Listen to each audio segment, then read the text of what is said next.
Hello and welcome back to Voices of the Great War. I'm Liz Watson. So today we're going to be starting a new series of letters, and this series is from a surgeon by the name of Hooks, that's his nickname, and he wrote these letters to his girlfriend, Helen, back home in Missouri.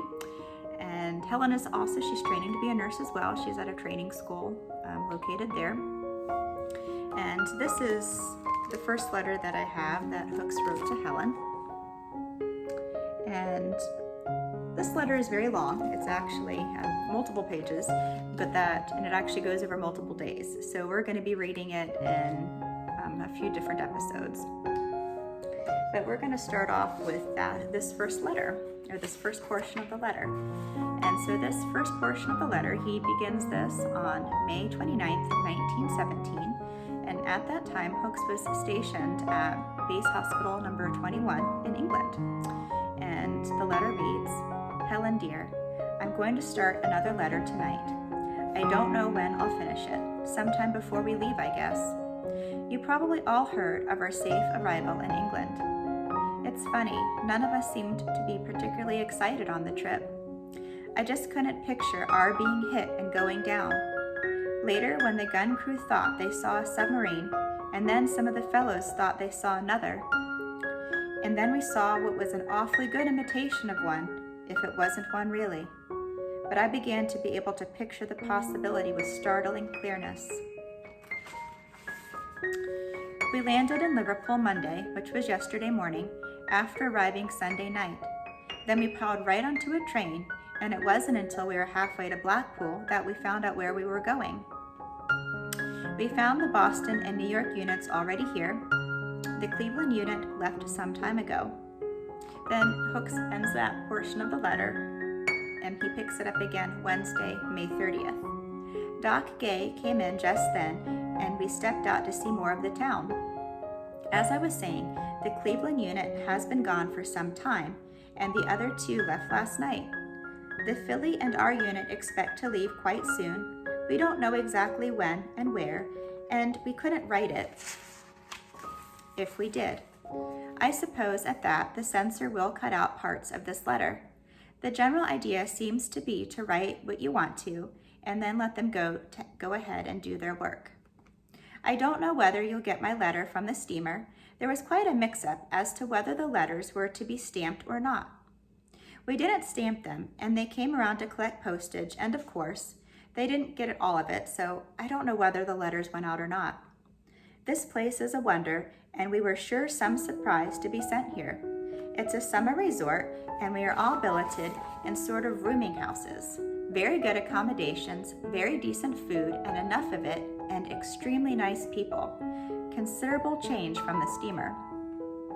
We were met with the first enthusiasm we found since we left St. Louis.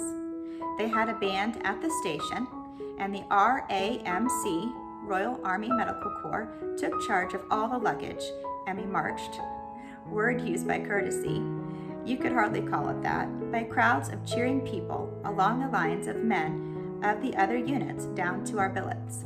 The Americans are very well received here. The people are perhaps not quite as enthusiastic as they were at first. You can't blame them though. They threw the town open to the Cleveland crowd, and they abused it. They started scraps and saloons and all that, and stayed out all night. Now we're supposed to be in at 9:30, that's really 8:30, daylight savings plan, and it stays light here until almost midnight. The weather is great, though rather cold yesterday and today. It's too cold to swim in the sea. We drilled 2 hours in the morning and 2 hours in the afternoon, and have the rest of the day to ourselves and the town. Being in a resort town, it's full of all kinds of things to do. They have 2 large concert and dance halls, but they don't do our dances, and we don't wear dancing shoes. And besides, we have never been introduced to the girls, and we don't want to be to most of them. There's an awful scarcity of good looks. It's too bad, isn't it? Think of the many moons we'll have to be in France, and with nothing to look at but wounded soldiers. Today is Decoration Day back home, but we'd never know it here. They fly one American flag on one of the piers. It's the only one we've seen. Won't you please try to write me often, dear? It is horribly lonesome here. I often think of what the hospital will be like when we get there. You know our address, don't you? Base Hospital number 21, care of the Surgeon General's Office, Washington, D.C. Well, Hooks, he ends that portion of the letter here. So we'll go ahead and we'll start talking a little bit about what he wrote in the letter. So he's obviously, he finally arrived in England, but on the way he did see some submarines, which he verbalized that it was frightening and he couldn't imagine being hit by one. But then the more times he saw them or thought that they saw them, the thought of it became more valid and the concern became more valid. And so that had to be awfully scary for those gentlemen on that boat going over. And the other thing that he did mention, he mentioned also about Decoration Day. So a little bit about Decoration Day. So it's an American holiday and we do celebrate it today. Today it is actually called Memorial Day. So Decoration Day began in the 1860s, and at that time it was during the Civil War, and people would lay flowers on the graves of the dead soldiers, the dead Civil War soldiers, and it was both in the North and the South, and it became called Decoration Day. And that name carried on through World War I, and then after that it became known as Memorial Day. So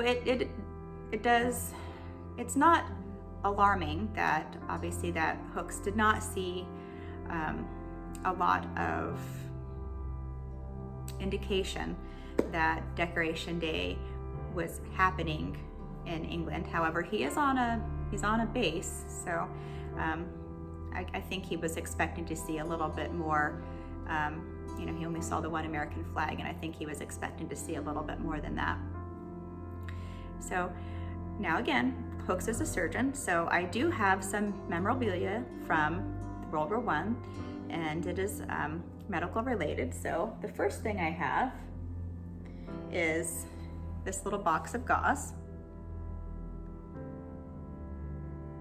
and a little bit about gauze during World War I. So, and this is, to think of doing this nowadays it's kind of mind-blowing, but during that time, because supplies were very scarce, with the gauze, when they took it off of wounds, because it was time to redress the wound, they would take off the soiled gauze, or unfortunately, if that soldier had died, they would take that gauze and they would boil it and clean it, and they would reuse that gauze. So the gauze was reused. And again, like I said, thinking about that in today's terms, it's kind of mind-blowing, because obviously any medical thing, for the most part, other than obviously surgical equipment and procedural equipment, but for the most part, medical supplies are a one-time use and then it's disposed of. But it was very different back then.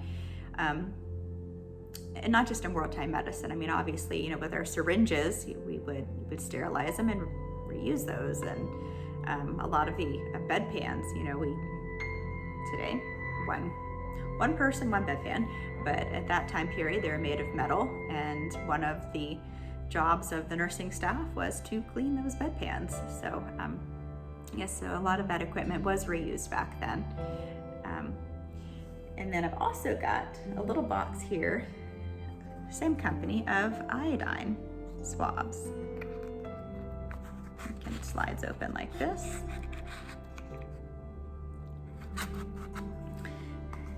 So that was a cleaning product, iodine, obviously, that they were using back in the time. And keeping wounds clean, treating wounds, it was very difficult. Obviously, we did not have antibiotics at that time. Antibiotics did not come until a little bit after that. So we had to do what we could with alcohol, iodine, carbolic acid, Dakin solution. And it was very difficult. And when a wound got infected, lots of times, they did what they could for it, and they debrided it, which meant, cleaning out the dead tissue until they were able to get to the live, healthy tissue, and then hoping that that tissue would not become infected as well, necessitating another debridement. So it was very difficult, and it was very hard at that time period to try to treat those wounds. And obviously, because of the war, there were some very horrific wounds from shells and shrapnel, and infection was one of the greatest enemies for surgeons, nurses, medical staff at that time, just trying to battle the infection, stay on top of the infection, do what they could to treat it. It was very difficult. Another thing that I have, we have these needles, little pack of needles, and they look very much the same as they do today. So Hooks would have used a lot of those, I imagine, when he finally got to the hospital in France where he was going. So a little bit about probably where Hooks is mentally at this time. Again, he's from St. Louis.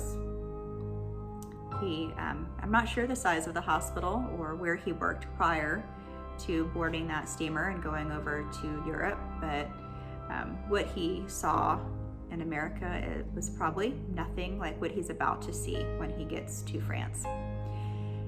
The conditions in those hospitals, lots of times they were set up in tents, and trying to do surgery in a tent, it was very challenging. The issue of sterility was hard. Lighting, surgery requires good lighting, so you can see the vessels, so you can see all the landmarks, and the lighting was probably not that great working in those surgical tents. And then we have to talk about the staggering number of wounded soldiers that were coming in.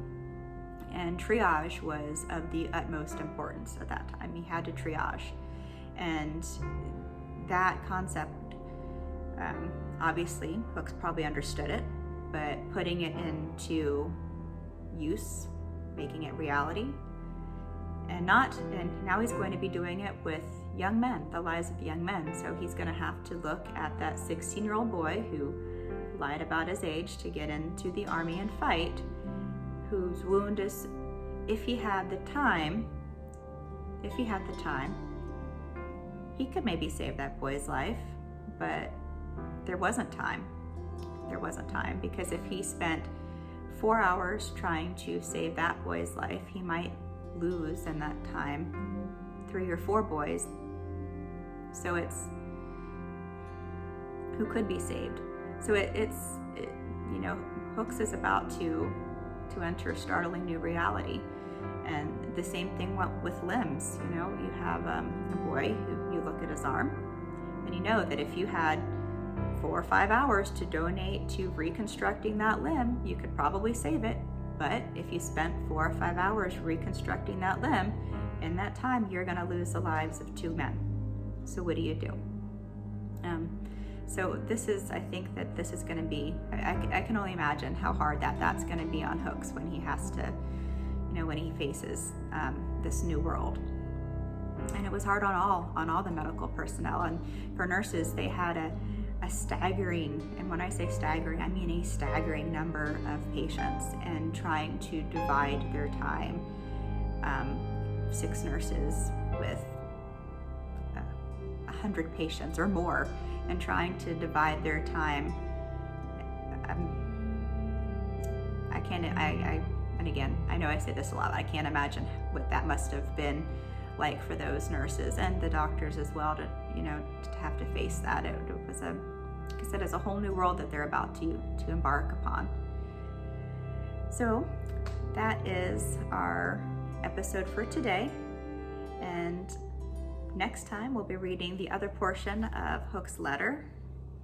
And until next time, I am Liz Watson, and this is Voices of the Great War.